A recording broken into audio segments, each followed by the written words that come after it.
Russian technique ਜਿਹੜੀ ਹੈ ਇਹ ਇੱਕ ਐਸੀ ਰੈਵੋਲੂਸ਼ਨ ਲੈ ਕੇ ਆਈ ਸੀਗੀ ਆਰਥੋਪੈਡਿਕਸ ਦੇ ਵਿੱਚ, ਜਿਨੇ ਕਿ ਇਲਾਜ ਦਾ ਤਰੀਕਾ ਹੀ ਬਦਲ ਦਿੱਤਾ।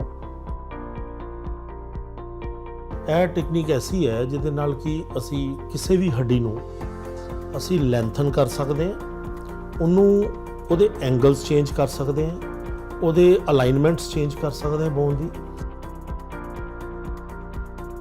ਪ੍ਰੋਸੀਜਰ ਤੇ ਲੰਬਾ ਹੈ, ਪਰ ਗੱਲ ਇਸ ਤਰ੍ਹਾਂ ਕਿ ਇਹਦੇ ਵਿੱਚ ਜਿਹੜਾ ਉਹ ਤੁਸੀਂ ਸੋਚੋ ਕਿ 1 ਮਿਲੀਮੀਟਰ ਪਰ ਡੇ ਦੇ ਹਿਸਾਬ ਦੇ ਨਾਲ ਬੋਨ ਬਣਾਈ ਜਾਂਦੀ ਹੈ। ਉਹ ਹਾਈਟ ਤੇ ਤੁਸੀਂ ਜਿੰਨੀ ਮਰਜ਼ੀ ਵਧਾ ਲਓ, ਪਰ ਇਹਦੇ ਵਿੱਚ ਇਹੋ ਹੀ ਦੇਖਣਾ ਹੁੰਦਾ ਕਿ ਬੰਦੇ ਦੀ ਕਨਸਟੀਟਿਊਸ਼ਨ ਕੈਸੀ ਹੈ।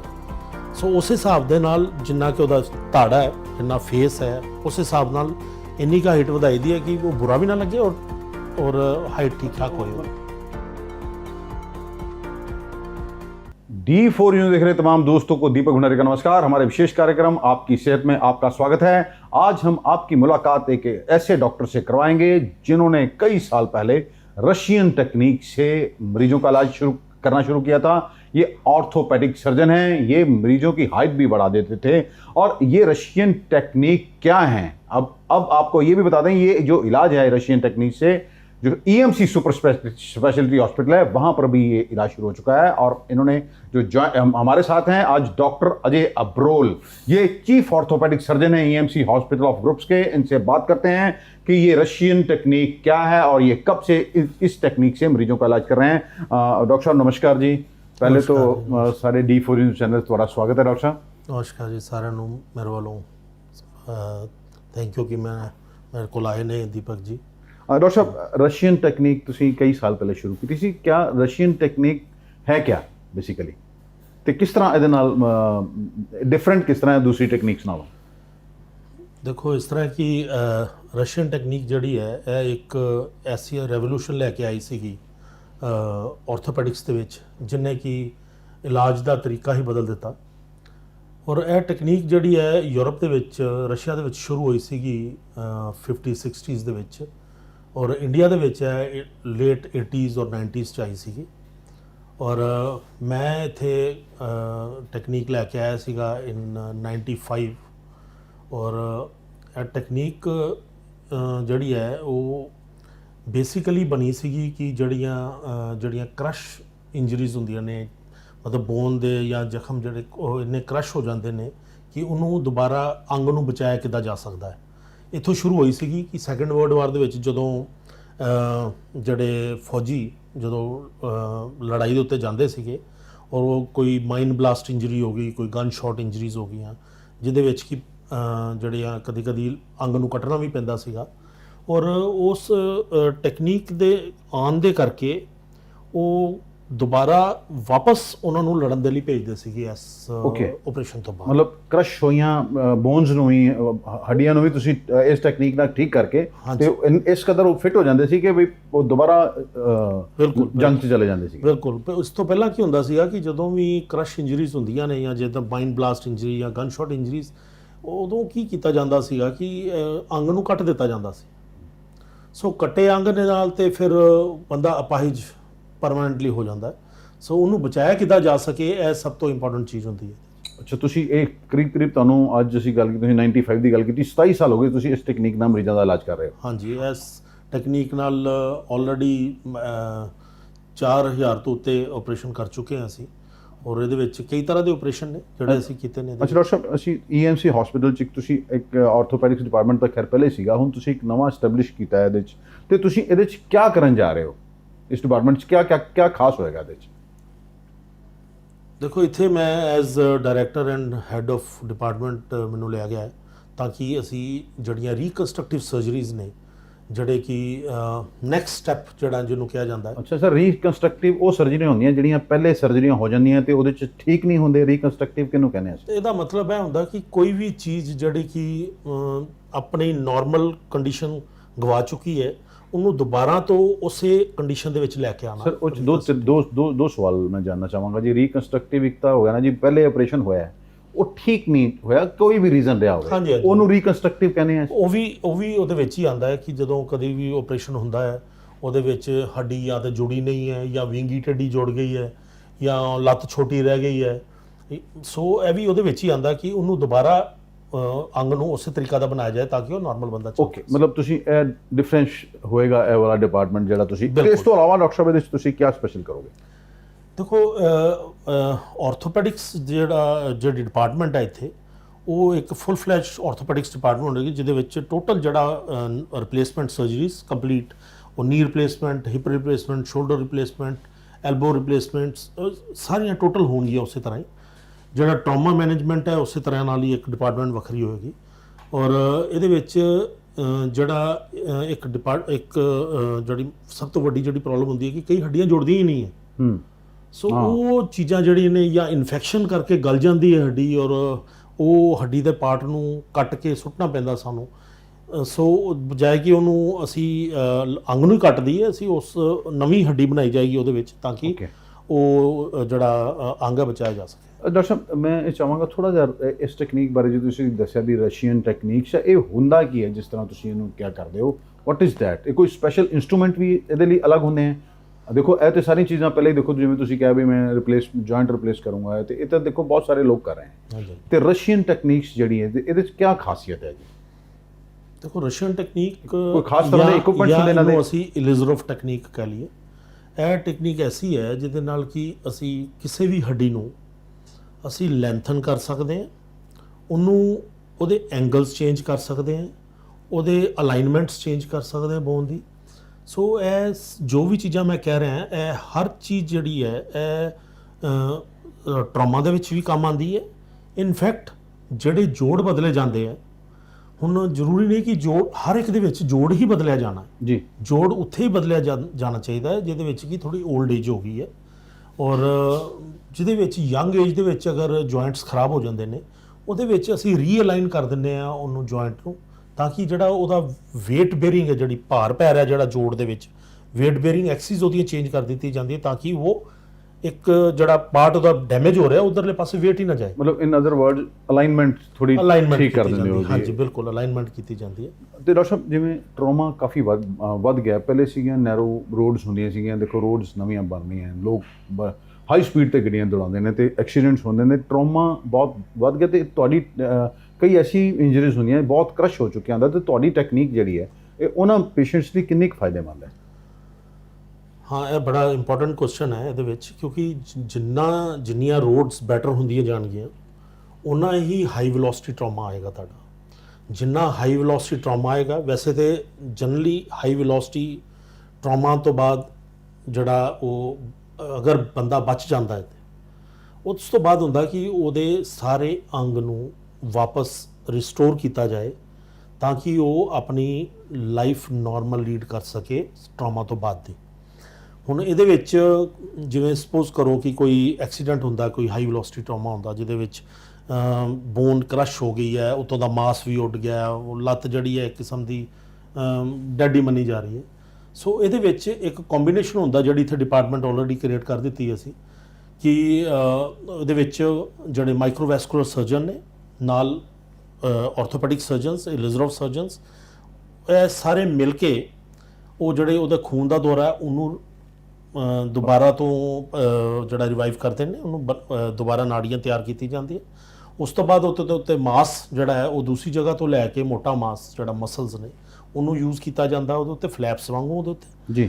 ਜਦੋਂ ਇਹ ਸਭ ਕੁਝ ਰਿਸਟੋਰ ਹੋ ਗਿਆ, ਮਤਲਬ ਕਿ ਤੁਹਾਡੇ ਜਿਹੜਾ ਕ੍ਰਸ਼ਿੰਗ ਜਿਹੜਾ ਪਾਰਟ ਹੈ ਉਸ ਤੋਂ ਐਂਡ ਵਾਲੇ ਹਿੱਸੇ ਦੇ ਵਿੱਚ ਖੂਨ ਜਾ ਰਿਹਾ, ਹੁਣ ਹੈਗਾ ਕਿ ਉਹਦੇ ਵਿੱਚ ਹੱਡੀ ਕਿੱਦਾਂ ਲਿਆਂਦੀ ਜਾਏ।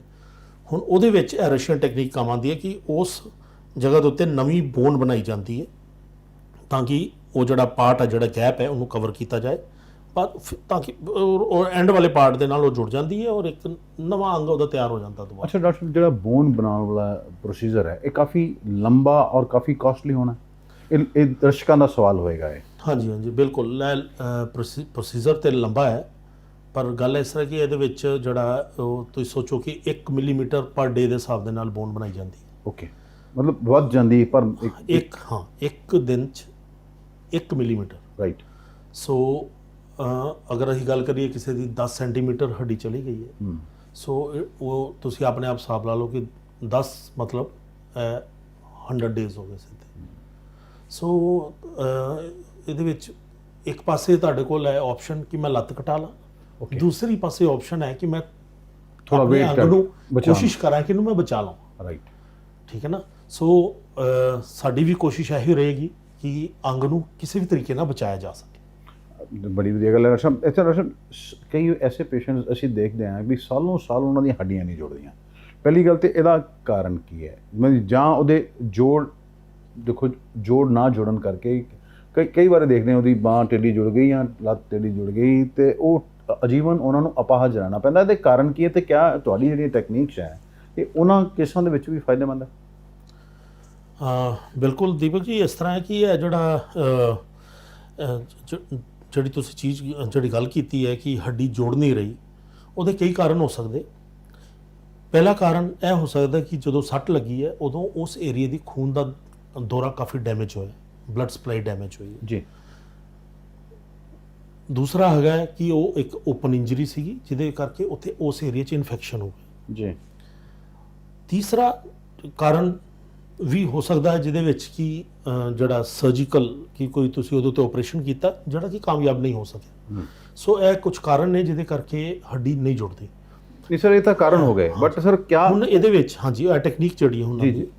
ਹੁਣ ਇਹਦੇ ਵਿੱਚ ਟੈਕਨੀਕ ਜਿਹੜੀ ਬੜੀ ਦੇਰ ਤੋਂ ਹੱਡੀਆਂ ਜੋੜ ਹੀ ਨਹੀਂ ਰਹੀਆਂ, ਉਹਦੇ ਵਿੱਚ ਜੇ ਸਪੋਜ਼ ਕਰੋ ਉਹਦਾ ਖੂਨ ਦਾ ਦੌਰਾ ਐਂਡ ਜਿਹੜਾ ਬੋਨ ਜਿਨ੍ਹਾਂ ਨੇ ਜੁੜਨਾ ਹੈ, ਅਗਰ ਉਸ ਹਿੱਸੇ ਦਾ ਖੂਨ ਦਾ ਦੌਰਾ ਹੀ ਠੀਕ ਨਹੀਂ ਹੈਗਾ ਜਾਂ ਉਸ ਏਰੀਆ ਦੇ ਵਿੱਚ ਇਨਫੈਕਸ਼ਨ ਹੈ ਤਾਂ ਉਹ ਬੋਨ ਕਦੀ ਵੀ ਜੁੜ ਨਹੀਂ ਪਾਏਗੀ। ਓਕੇ। ਸੋ ਉਹਦੇ ਵਿੱਚ ਕੀ ਕੀਤਾ ਜਾਂਦਾ ਕਿ ਜਿਹੜੇ ਇਹ ਵਾਲਾ ਜਿਹੜਾ ਪਾਰਟ ਹੁੰਦਾ, ਜਿਹੜਾ ਡੈਡ ਪਾਰਟ ਹੁੰਦਾ ਹੈ ਜੀ, ਉਸ ਚੀਜ਼ ਨੂੰ ਤੁਸੀਂ ਰਿਮੂਵ ਕਰ ਦਿੰਦੇ ਹੋ ਔਰ ਜਿਹੜਾ ਫਰੈਸ਼ ਜਿਹੜਾ ਬਲੀਡਿੰਗ ਪਾਰਟ ਹੁੰਦਾ ਹੈ ਬੋਨ ਦਾ, ਉਹਨਾਂ ਨੂੰ ਫਿਰ ਤੁਸੀਂ ਜੋੜਨ ਦੀ ਕੋਸ਼ਿਸ਼ ਕਰਦੇ ਹੋ। ਉਹ ਹੈ ਜਿਹੜਾ ਫਰੇਮ ਹੈ, ਰਸ਼ੀਅਨ ਫਰੇਮ ਜਿਹੜਾ ਹੁੰਦਾ ਜਿਹਨੂੰ ਇਲਿਜ਼ਰੋ ਫਰੇਮ ਕਹਿੰਦੇ ਆ ਅਸੀਂ, ਆਪਰੇਟਸ, ਉਹਦੇ ਨਾਲ ਉਹਨੂੰ ਜੋੜਿਆ ਜਾਂਦਾ ਹੈ ਔਰ ਉਹਦੇ ਵਿੱਚ ਕਾਫੀ ਦੇਰ ਤੱਕ ਉਹਨਾਂ ਨੂੰ ਦਬ ਕੇ ਰੱਖਿਆ ਜਾਂਦਾ ਹੈ। ਅਗਰ ਤੇ ਵਿੱਚ ਗੈਪ ਹੈ ਤੇ ਬੋਨ ਨੂੰ ਉਹਨੇ ਨਵੀਂ ਬੋਨ ਬਣਾ ਕੇ ਉਹਨੂੰ ਕਵਰ ਕੀਤਾ ਜਾਂਦਾ ਹੈ। ਔਰ ਇਹਦੇ ਵਿੱਚ ਬਿਊਟੀ ਇਹੋ ਹੀ ਹੈ ਕਿ ਇਸ ਦੌਰਾਨ ਜਦੋਂ ਇਹ ਚੱਲ ਰਿਹਾ ਹੈ ਫਰੇਮ ਦੇ ਨਾਲ ਬੰਦਾ ਚੱਲ ਫਿਰ ਸਕਦਾ ਹੈ ਔਰ ਇਨਕਰੇਜ ਕਰੀਦਾ ਕਿ ਇਹਦੇ ਉੱਤੇ ਚੱਲੇ, ਕਿਉਂਕਿ ਜਿੰਨਾ ਚੱਲੇਗਾ ਉਹਨੇ ਅੱਛੇ ਰਿਜ਼ਲਟਸ ਆਉਣਗੇ ਇਹਦੇ ਵਿੱਚ। ਸੋ ਕਦੀ ਤੇ ਇੱਥੋਂ ਤੱਕ ਹੁੰਦਾ ਕਿ ਇੱਕ ਵਾਰੀ ਇੱਕ ਪੇਸ਼ੈਂਟ ਸੀਗਾ ਜਿਹੜਾ ਕਿ ਬਾਰਬਰ ਸੀਗਾ, ਨਾਈ ਸੀਗਾ ਪ੍ਰੋਫੈਸ਼ਨ ਵੱਲੋਂ ਔਰ ਇਕੱਲਾ ਹੀ ਘਰ ਕਮਾਉਂਦਾ ਸੀਗਾ, ਤਾਂ ਉਹਦੇ ਨਾਰਮਲ ਸੱਟ ਲੱਗੀ ਸੀ ਜੀ, ਪਰ ਉਹ ਕਹਿੰਦਾ ਜੀ ਮੈਂ ਇਲਾਜ ਨਹੀਂ ਕਰਾ ਸਕਦਾ ਕਿ ਮੈਂ ਜਾ ਕੇ ਦੁਬਾਰਾ ਕੰਮ ਕਰਨਾ, ਨਹੀਂ ਤਾਂ ਮੇਰੇ ਪਰਿਵਾਰ ਖਾ ਨਹੀਂ ਪਾਏਗਾ ਜੀ। ਉਹਦੇ ਵਿੱਚ ਵੀ ਈਵਨ ਫਰੈਸ਼ ਕੇਸ ਦੇ ਵਿੱਚ ਵੀ ਅਸੀਂ ਇਲਿਜ਼ਰੋ ਫਰੇਮ ਲਗਾਇਆ ਸੀਗਾ, ਬਿਨਾਂ ਚੀਰ ਫਾੜ ਤੋਂ ਕੀਤਾ ਸੀਗਾ ਉਹਦਾ, ਔਰ ਉਹਦੇ ਵਿੱਚ ਦੂਜੇ ਦਿਨ ਹੀ ਉਹਨੂੰ ਤੋੜਨਾ ਸ਼ੁਰੂ ਕਰਤਾ ਸੀ। ਬੰਦਾ ਆਪਣੇ ਕੰਮ ਤੇ ਜਾਂਦਾ ਰਿਹਾ, ਕੰਮ ਕਰਦਾ ਰਿਹਾ, ਹੱਡੀ ਆਪਣੇ ਆਪ ਜੁੜਦੀ ਰਹੀ ਹੈ। 2-2.5 ਮਹੀਨੇ ਬਾਅਦ ਉਹਦੀ ਹੱਡੀ ਵੀ ਜੁੜ ਗਈ, ਉਹ ਫਰੇਮ ਹੀ ਕੱਢ ਦਿੱਤਾ। ਮਤਲਬ ਇਹ ਦੇਖੋ ਸਾਡੇ ਲਈ ਵੀ ਨਵੀਂ ਚੀਜ਼ ਹੈ ਕਿ ਹੱਡੀ ਤੁਸੀਂ ਲੰਬੀ ਕਰ ਪੇਸ਼ੈਂਟ ਦੀ ਇਕਨੋਮੀ ਵੀ ਦੇਖੋ, ਉਹਦੇ ਦੇਖਣਾ ਕਿ ਵਿਚਾਰਾ ਆਪਣਾ ਜਿਹੜਾ ਕਮਾਈ ਦੇ ਸਾਧਨ ਹੈ ਉਹ ਵੀ ਨਾ ਉਹਦੇ। ਅੱਛਾ ਡਾਕਟਰ ਸਾਹਿਬ, ਇੱਕ ਤਾਂ ਇਹ ਹੋ ਗਈਆਂ ਜੀ, ਇੱਕ ਡੀਫਾਰਮਿਟੀ ਹੁੰਦੀਆਂ ਜਨਮ ਤੋਂ, ਜਮਾਂਦਰੂ ਡੀਫਾਰਮਿਟੀਜ਼ ਹੁੰਦੀਆਂ, ਤੇ ਕਿਆ ਇਹ ਟੈਕਨੀਕ ਜਿਹੜੀ ਹੈ ਇਹ ਉਹਦੇ 'ਚ ਵੀ ਕਾਰਗਰ ਹੈ? ਬਿਲਕੁਲ, ਇਨਫੈਕਟ ਹੈ ਬਹੁਤ ਹੀ ਕਾਮਯਾਬ ਹੈ ਉਹਦੇ ਵਿੱਚ। ਡਿਫਾਰਮਿਟੀਜ਼ ਦੇ ਲਈ ਜਿਹੜੀ ਟੈਕਨੀਕ ਹੈ ਕਾਫੀ ਡਿਵੈਲਪ ਹੋ ਚੁੱਕੀ ਹੈ, ਕੰਪਿਊਟਰ ਅਸਿਸਟਡ ਵੀ ਹੈ। ਸੋ ਉਹਦੇ ਵਿੱਚ ਜਿਹੜੇ ਦੇਖੋ ਡਿਫਾਰਮਿਟੀ ਕੀ ਹੈ ਕਿ ਅਲਾਈਨਮੈਂਟ ਨਹੀਂ ਹੈ। ਬਿਲਕੁਲ ਠੀਕ ਹੈ। ਅਸੀਂ ਪਹਿਲਾਂ ਵੀ ਗੱਲ ਕਰਕੇ ਹਟਿਆ ਕਿ ਅਸੀਂ ਅਲਾਈਨ ਕਰਨਾ ਉਸ ਚੀਜ਼। ਜੀ। ਸੋ ਅਲਾਈਨਮੈਂਟ ਜਿਹੜੀ ਹੈ ਅਸੀਂ ਐਂਗਲਸ ਕਰੈਕਟ ਕਰਨੇ ਨੇ ਉਹਦੇ, ਉਹ ਐਂਗਲਸ ਤੁਸੀਂ ਕੰਪਿਊਟਰ ਦੀ ਹੈਲਪ ਨਾਲ ਕਰ ਲਓ ਐਸੇ ਟੈਕਨੀਕ ਨਾਲ, ਜਾਂ ਵਿਦਆਊਟ ਕੰਪਿਊਟਰ ਕਰ ਲਓ ਐਸੇ ਟੈਕਨੀਕ। ਪਰ ਇਹ ਇੱਕ ਬਹੁਤ ਹੀ ਅੱਛੀ ਟੈਕਨੀਕ ਹੈ ਜਿਹਦੇ ਵਿੱਚ ਕੀ ਹੈ ਜਿਹੜੇ ਜਮਾਂਦਰੂ ਡਿਫਾਰਮਿਟੀਜ਼ ਨੇ ਉਹਨਾਂ ਨੂੰ ਕਰੈਕਟ ਕੀਤਾ ਜਾ ਸਕਦਾ ਹੈ। ਔਰ ਇਹਦੇ ਵਿੱਚ ਸਿਰਫ ਇਹੋ ਡਿਫਾਰਮਿਟੀ ਨਹੀਂ ਕਿ ਅੰਗ ਟੇਢਾ ਹੀ ਹੈ। ਇਨਫੈਕਟ ਕਈ ਐਸੇ ਬੱਚੇ ਪੈਦਾ ਹੁੰਦੇ ਨੇ ਜਿਹਨਾਂ ਦਾ ਕੱਦ ਛੋਟਾ ਰਹਿ ਜਾਂਦਾ ਹੈ। ਓਕੇ, ਹਾਈਟ ਨਹੀਂ ਵੱਧਦੀ ਉਹਨਾਂ ਦੀ। ਹਾਂਜੀ। ਔਰ ਉਹ ਬੱਚੇ ਕਿਉਂਕਿ ਉਹ ਡਿਪਰੈਸ਼ਨ ਦਾ ਸ਼ਿਕਾਰ ਹੋ ਜਾਂਦੇ ਨੇ ਬਾਅਦ ਵਿੱਚ, ਕਿਉਂਕਿ ਸਾਰੇ ਉਹਨਾਂ ਨੂੰ ਐਸੇ ਚੀਜ਼ ਦੇ ਉੱਤੇ ਛੇੜਦੇ ਵੀ ਨੇ ਔਰ ਉਹਨਾਂ ਨੂੰ ਵੀ ਲੱਗਦਾ ਕਿ ਬਾਕੀ ਨਾਰਮਲ ਨੇ, ਮੈਂ ਅਬਨੋਰਮਲ ਹੈ। ਸੋ ਉਹਦੇ ਵਿੱਚ ਉਹਨਾਂ ਦੀ ਹਾਈਟ ਤੱਕ ਵਧਾਈ ਜਾ ਸਕਦੀ ਹੈ। ਤੇ ਡਾਕਟਰ ਸਾਹਿਬ ਕਿੰਨੀ ਹਾਈਟ ਵਧਾਈ ਜਾ ਸਕਦੀ ਹੈ? ਉਹ ਹਾਈਟ ਤੇ ਤੁਸੀਂ ਜਿੰਨੀ ਮਰਜ਼ੀ ਵਧਾ ਲਓ, ਪਰ ਇਹਦੇ ਵਿੱਚ ਇਹੋ ਹੀ ਦੇਖਣਾ ਹੁੰਦਾ ਕਿ ਬੰਦੇ ਦੀ ਕਨਸਟੀਟਿਊਸ਼ਨ ਕੈਸੀ ਹੈ। ਸੋ ਉਸ ਹਿਸਾਬ ਦੇ ਨਾਲ ਜਿੰਨਾ ਕਿ ਉਹਦਾ ਧਾੜਾ ਹੈ, ਜਿੰਨਾ ਫੇਸ ਹੈ, ਉਸ ਹਿਸਾਬ ਨਾਲ ਇੰਨੀ ਕੁ ਹਾਈਟ ਵਧਾਈ ਦੀ ਹੈ ਕਿ ਉਹ ਬੁਰਾ ਵੀ ਨਾ ਲੱਗੇ ਔਰ ਹਾਈਟ ਠੀਕ। ਅੱਛਾ, ਉਹ ਮਤਲਬ ਅਕੋਰਡਿੰਗ ਟੂ ਤੁਸੀਂ ਉਹਦੀ ਬਾਡੀ ਸਾਈਜ਼ ਹੀ ਉਹਦੀ ਹਾਈਟ ਵਧਾਉਂਦੇ ਹੋ, ਇਹ ਨਹੀਂ ਵੀ ਉੱਪਰੋਂ ਧੜ ਛੋਟਾ ਤੇ ਲੱਤਾਂ ਲੰਬੀਆਂ ਕਰਦੇ ਹੋ। ਉਹ ਬਿਲਕੁਲ ਹੀ ਅਜੀਬ ਜਿਹਾ ਲੱਗੇਗਾ ਨਾ ਉਸ ਚੀਜ਼। ਅੱਛਾ ਡਾਕਟਰ ਸਾਹਿਬ, ਤੇ ਪੇਸ਼ੈਂਟ ਨੂੰ ਜਿਵੇਂ ਜਿਹੜੀ ਜਮਾਂਦਰੂ ਜਿਹੜੀਆਂ ਡੀਫਾਰਮੈਲਿਟੀਜ਼ ਹੁੰਦੀਆਂ ਤੇ ਪੇਸ਼ੈਂਟ ਨੂੰ ਕਿੰਨੀ ਦੇਰ ਪਹਿਲੇ ਮਤਲਬ ਆ ਜਾਣਾ ਚਾਹੀਦਾ ਕਿਸੇ ਐਕਸਪਰਟ ਕੋਲ? ਡਿਫਾਰਮਿਟੀਜ਼ ਜਿਹੜੀਆਂ ਜਮਾਂਦਰੂ ਡਿਫਾਰਮਿਟੀਜ਼ ਨੇ, ਉਹ ਤੇ ਜਦੋਂ ਵੀ ਤੁਸੀਂ ਨੋਟਿਸ ਕੀਤਾ, ਜਿਵੇਂ ਜੰਮਦੇ ਹੀ ਨੋਟਿਸ ਕੀਤਾ ਤੇ ਉਸੇ ਵੇਲੇ ਐਕਸਪਰਟ ਨੂੰ ਮਿਲਣਾ ਚਾਹੀਦਾ, ਕਿਉਂਕਿ ਕਈ ਡਿਫਾਰਮਿਟੀਜ਼ ਐਸੀਆਂ ਨੇ ਜਿਹਦੇ ਵਿੱਚ ਕੋਈ ਟੈਕਨੀਕਸ ਦੀ ਜ਼ਰੂਰਤ ਨਹੀਂ ਹੈ ਜੀ। ਉਹ ਸਿੰਪਲ ਪ੍ਰੋਸੀਜਰਸ ਨੇ, ਜਿਵੇਂ ਕਾਸਟ ਹੈ ਜਾਂ ਕਈ ਛੋਟੇ ਪ੍ਰੋਸੀਜਰਸ ਨੇ ਜਿਨ੍ਹਾਂ ਨਾਲ ਉਹ ਠੀਕ ਕੀਤੀਆਂ ਜਾ ਸਕਦੀਆਂ ਨੇ। ਅਗਰ ਉਹ ਕਾਮਯਾਬ ਨਹੀਂ ਹੁੰਦੀਆਂ ਚੀਜ਼ਾਂ, ਫਿਰ ਆਉਂਦੇ ਨੇ ਦੂਸਰੀਆਂ ਟੈਕਨੀਕਸ, ਰਾਈਟ। ਉਹ ਫਿਰ ਫਰੇਮਸ ਆ ਜਾਂਦੇ ਨੇ, ਰਸ਼ੀਅਨ ਟੈਕਨੀਕਸ ਆ ਜਾਂਦੀਆਂ ਨੇ। ਉਹ ਮਤਲਬ ਜਿੰਨੀ ਜਲਦੀ ਪੇਸ਼ੈਂਟ ਤੁਹਾਡੇ ਜਿੰਨੀ ਕੋਲ ਜਲਦੀ ਆ ਜਾਏ ਤੇ ਉਹਨਾਂ ਉਹਦੇ ਚ ਉਹਨੂੰ ਐਡਵਾਂਟੇਜ ਹੈ ਪੇਸ਼ੈਂਟ ਬਿਲਕੁਲ, ਨੂੰ, ਬਿਲਕੁਲ। ਠੀਕ ਵੀ ਹੋਏਗਾ ਤੇ ਉਹਨੂੰ ਕਿਆ ਤੁਸੀਂ ਟੈਕਨੀਕ ਅਪਲਾਈ ਕਰਨੀ ਹੈ, ਤੁਸੀਂ ਉਹਨਾਂ ਨੂੰ ਦੱਸ ਵੀ ਪਾਓ, ਉਹਨਾਂ ਨੂੰ ਐਕਸਪਲੇਨ ਵੀ ਕਰ ਦਿੱਤਾ ਜਾਂਦਾ ਹੈ, ਤਾਂ ਕਿ ਉਹ ਅਵੇਅਰਨੈਸ ਬੜੀ ਇੰਪੋਰਟੈਂਟ ਹੁੰਦੀ ਹੈ। ਸਿਰਫ ਇਹ ਨਹੀਂ ਕਿ ਉਹਦੇ ਵਿੱਚ ਹੀ, ਇਨਫੈਕਟ ਉਹਦੇ ਮਹੱਲੇ ਦੇ ਵਿੱਚ ਕੋਈ ਜਾਣ ਪਛਾਣ ਦੇ ਵਿੱਚ ਅਗਰ ਕੋਈ ਚੀਜ਼ ਹੈ, ਕਿ ਉਹਨਾਂ ਨੂੰ ਵੀ ਦੱਸਣਾ ਜ਼ਰੂਰੀ ਹੈ ਕਿ ਜਿੰਨੀ ਜਲਦੀ ਤੁਸੀਂ ਇਹ ਚੀਜ਼ਾਂ ਜਿਹੜੀਆਂ ਨੇ ਡਿਫਾਰਮਿਟੀਜ਼ ਕਰੈਕਟ ਕਰੋਗੇ, ਉਨਾ ਹੀ ਅੱਛੇ ਰਿਜ਼ਲਟ ਆਉਣਗੇ। ਜਿੰਨੇ ਅੱਛੇ ਰਿਜ਼ਲਟ ਆਉਣਗੇ, ਉਨੀ ਸਾਡੀ ਕੌਮ ਜਿਹੜੀ ਹੈ ਉਹ ਠੀਕ ਠਾਕ ਹੋਏਗੀ। ਨਹੀਂ ਤੇ ਡਿਫਾਰਮਿਟੀਜ਼ ਨਾਲ ਕੌਮ ਤੇ ਤੁਸੀਂ ਅੰਡਰਸਟੈਂਡ ਕਰ ਸਕਦੇ ਹੋ ਕੀ ਹੈ। ਤੇ ਡਾਕਟਰ ਸਾਹਿਬ 27 ਸਾਲਾਂ ਦੇ ਵਿੱਚ ਕੋਈ ਇਸ ਤਰ੍ਹਾਂ ਦਾ ਕੇਸ ਤੁਹਾਨੂੰ ਜਿਹੜਾ ਯਾਦ ਹੋਏ ਕਿ ਮੈਂ ਇਹ ਵਾਲਾ ਕੇਸ ਮੇਰਾ ਕਹਿੰਦੇ ਨਾ ਵੀ ਯਾਦ ਹੁੰਦੀ ਕੋਈ, ਇਹ ਕੇਸ ਬੜਾ ਟਫ ਸੀਗਾ ਤੇ ਮੈਂ ਉਹ ਕੀਤਾ? ਕਾਫੀ ਐਸੇ ਕੇਸਿਸ ਨੇ ਹੁਣ ਤੇ, ਕਿਉਂਕਿ ਜੋ 4000 ਤੋਂ ਉੱਤੇ ਕੇਸ ਨੇ, ਪਰ ਇੱਕ ਕੇਸ ਜਿਹੜਾ ਮੈਂ ਕਦੀ ਭੁੱਲਦਾ ਨਹੀਂ, ਉਹ ਹੈ ਕਿ ਪੇਸ਼ੈਂਟ ਜਿਹੜਾ ਇੱਕ PWD ਦੇ ਵਿੱਚ ਕੰਮ ਕਰਦਾ ਸੀਗਾ, ਔਰ ਜਦੋਂ ਉਹਨੂੰ ਜੌਬ ਮਿਲਿਆ ਉਸ ਤੋਂ ਥੋੜ੍ਹੀ ਦੇਰ ਬਾਅਦ ਉਹਦੀ ਇੰਜਰੀ ਹੋ ਗਈ, ਔਰ ਇੰਜਰੀ ਤੋਂ ਬਾਅਦ ਉਹ ਮਤਲਬ ਤੁਸੀਂ ਲਗਾਓ ਕਿ 19 ਤੋਂ ਵੱਧ ਉਹਦੇ ਆਪਰੇਸ਼ਨ ਹੋਏ ਨੇ ਅਲੱਗ ਹਸਪੀਟਲਸ ਦੇ ਵਿੱਚ। ਤੁਸੀਂ ਯੂ ਸਟਾਰਟ ਫਰੋਮ ਨਾਰਥ ਤੋਂ ਲਾ ਲਓ ਤੇ ਮਤਲਬ ਕਿਤੇ ਵੀ ਸਾਊਥ ਤੱਕ ਜਾ ਕੇ ਆਪਰੇਟ ਕਰਵਾਏ ਨੇ, ਮਲਟੀਪਲ ਸਰਜਰੀਜ਼, ਅਲੱਗ ਟੈਕਨੀਕਸ, ਸਭ ਕੁਝ ਹੋਇਆ ਉਹਦੇ ਵਿੱਚ। ਔਰ ਉਹ ਪੇਸ਼ੈਂਟ ਨੌਨ ਯੂਨੀਅਨ ਸੀਗੀ, ਹੱਡੀ ਨਹੀਂ ਸੀ ਜੁੜਦੀ ਪਈ 35 ਸਾਲਾਂ ਤੋਂ। ਬਾਈ ਗॉड, 35 ਸਾਲ ਬੰਦਾ, ਮਤਲਬ ਉਹ ਹੀ ਵਾਜ਼ ਇਨ ਡਿਪਰੈਸ਼ਨ। ਉਹਦੇ ਰਿਲੇਟਿਵਸ ਨੇ ਜੋ ਵੀ ਪਤਾ ਕੀਤਾ, ਇੱਕ ਵਾਰੀ ਦੂਰਦਰਸ਼ਨ ਦੇ ਵਿੱਚ ਇੱਕ ਇੰਟਰਵਿਊ ਆਈ ਸੀਗੀ ਮੇਰੀ ਉਦੋਂ, ਉਸ ਵੇਲੇ, ਸੋ ਉੱਥੋਂ ਦੇਖ ਕੇ ਉਹ ਇੱਕ ਵਾਰੀ ਆਏ ਸਾਡੇ ਕੋਲ ਉੱਥੇ, ਔਰ ਫਿਰ ਉਹਨਾਂ ਨੂੰ ਮੈਂ ਐਕਸਪਲੇਨ ਕੀਤਾ ਕਿ ਕੀ ਚੀਜ਼ 'ਚ ਕਰਨੀ ਹੈ।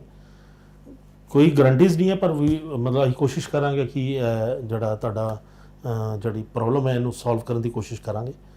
ਆਪਰੇਸ਼ਨ ਅਰਾਊਂਡ 8 ਘੰਟੇ ਦਾ ਆਪਰੇਸ਼ਨ ਸੀਗਾ, ਸਿੰਗਲ ਸਟੇਜ ਸਰਜਰੀ ਕੀਤੀ ਸੀ ਅਸੀਂ, ਔਰ ਉਹ ਬੰਦਾ ਜਿਹੜਾ ਮਤਲਬ ਆਪਰੇਸ਼ਨ ਤੋਂ 7 ਮਹੀਨੇ ਬਾਅਦ ਸਾਰੀਆਂ ਹੱਡੀਆਂ ਉਹਦੀਆਂ ਜੁੜ ਗਈਆਂ ਸੀਗੀਆਂ, ਲੱਤ ਵੀ ਲੰਬੀ ਕਰ ਦਿੱਤੀ ਸੀਗੀ, ਡਿਫਾਰਮਿਟੀ ਵੀ ਕਰੈਕਟ ਕਰਤੀ ਸੀਗੀ। ਔਰ ਤੁਸੀਂ ਇਮੈਜਿਨ ਕਰੋ ਕਿ ਉਹ ਜਦੋਂ ਉਹਦੀ ਹੱਡੀ ਜੁੜੀ ਹੈ, ਮੈਂ ਉਹਦੇ ਫੇਸ ਨੂੰ ਦੇਖ ਰਿਹਾ ਸੀਗਾ, ਔਰ ਸਭ ਤੋਂ ਇੰਟਰਸਟਿੰਗ ਗੱਲ ਕੀ ਹੈ ਕਿ ਕੁਝ ਦੇਰ ਬਾਅਦ ਹੀ ਉਹ ਰਿਟਾਇਰਮੈਂਟ ਤੇ ਚਲਾ ਗਿਆ ਸੀ। ਮਤਲਬ ਪੂਰਾ ਜੌਬ ਦਾ ਟਾਈਮ ਉਹਨੇ, ਮਤਲਬ ਪੂਰਾ ਜੀਵਨ ਉਹਨੇ ਇੱਕ ਅਪਾਹਜ ਦੀ ਜ਼ਿੰਦਗੀ ਜੀਤੀ ਤੇ ਰਿਟਾਇਰਮੈਂਟ ਲਾਈਫ ਤੇ ਤੁਸੀਂ ਉਹਨੂੰ ਠੀਕ ਕਰ ਦਿੱਤਾ। ਬਿਲਕੁਲ ਠੀਕ ਹੋਇਆ ਉਹ। ਤੇ ਡਾਕਟਰ ਸਾਹਿਬ ਤੁਸੀਂ ਕੁਝ ਹੋਰ ਦੱਸਣਾ ਚਾਹੋ? ਦੇਖੋ, ਮੈਂ ਸਿਰਫ ਇਹੀ ਕਹਿਣਾ ਚਾਹੁੰਦਾ ਕਿ ਜਿਹੜੀ ਟੈਕਨੀਕ ਹੈ, ਇਹ ਟੈਕਨੀਕ ਜਿਹੜੀ ਹੈ ਇਹਨੂੰ ਇਸ ਏਰੀਆ ਦੇ ਵਿੱਚ ਕਾਫੀ ਡਿਵੈਲਪ ਕਰਨਾ ਚਾਹੀਦਾ ਹੈ, ਕਿਉਂਕਿ ਇਹ ਸਿਰਫ ਉਹਨਾਂ ਕੇਸਿਸ ਦੇ ਵਿੱਚ ਹੀ ਨਹੀਂ ਜਿਹੜੇ ਕਿ ਵਿੰਗੇ ਨੇ ਜਾਂ ਹੱਡੀਆਂ ਜੋੜ ਨਹੀਂ ਰਹੀਆਂ। ਇਨਫੈਕਟ ਇਹਦੇ ਕਈ ਬਹੁਤ ਐਸੀ ਚੀਜ਼ਾਂ ਨੇ ਜਿਹਦੇ ਵਿੱਚ ਯੂਜ਼ ਹੋ ਸਕਦੀ ਹੈ, ਲਾਈਕ ਜਿਹਦੇ ਵਿੱਚ ਕਿ ਜੋੜ ਟੇਢੇ ਹੋ ਗਏ ਨੇ ਜਾਂ ਜੋੜ ਜਿਹੜੇ ਖਰਾਬ ਹੋਣੇ ਸ਼ੁਰੂ ਹੋ ਗਏ ਨੇ। ਇਨਫੈਕਟ ਇਹ ਟੈਕਨੀਕ ਉਹਦੇ ਵਿੱਚ ਵੀ ਕੰਮ ਆਉਂਦੀ ਜਿਹੜੇ ਜ਼ਖਮ ਨਹੀਂ ਭਰਦੇ ਪਏ ਕਦੀ, ਔਰ ਉਹਨਾਂ ਦੇ ਵਿੱਚ ਖੂਨ ਦਾ ਦੌਰਾ ਵਧਾਉਣ ਦੇ ਲਈ ਇਹ ਟੈਕਨੀਕਸ ਜਿਹੜੀਆਂ ਕੀਤੀਆਂ ਜਾਂਦੀਆਂ ਨੇ। ਔਰ ਇੱਥੇ ਹਸਪੀਟਲ ਦੇ ਵਿੱਚ ਅਸੀਂ ਇੱਕ ਪੂਰੀ ਡਿਪਾਰਟਮੈਂਟ ਹੈ ਜਿਹਦੇ ਵਿੱਚ ਆਰਥੋਪੈਡਿਕ ਸਰਜਨਸ ਨੇ, 3 ਆਰਥੋਪੈਡਿਕ ਸਰਜਨਸ ਨੇ ਜਿਹੜੇ ਕਿ ਕੋਆਰਡੀਨੇਟ ਕਰਨਗੇ ਪੂਰੇ ਟਰਾਮਾ ਦੇ ਵਿੱਚ, ਜੁਆਇੰਟ ਪਲੇਸਮੈਂਟ ਦੇ ਵਿੱਚ, ਔਰ ਜਿਹੜੀਆਂ ਰਸ਼ੀਅਨ ਟੈਕਨੀਕਸ ਨੇ।